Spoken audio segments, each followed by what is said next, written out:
बाद हमजे की भी पहचान होगी तो तब वो मद को पहचान सकेगा।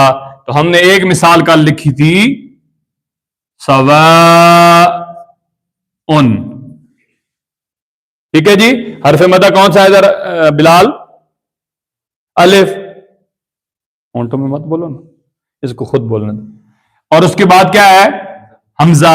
अब इधर ये डली हो या ना डली हो, आपने खींचना है इसको। It's a point to be notice. तो ये हो गई मद कौन सी? अगर यहां तक होता सिर्फ, तो अब के ये मद कौन सी होती? मद्दे असली, क्योंकि हरफ मद्दा आया हुआ है। मद्दे असली की पहचान क्या है? जहां हरफ मद्दा हो। हरफ मद्दा अलिफ आया हुआ है, यहां मद्दे असली है।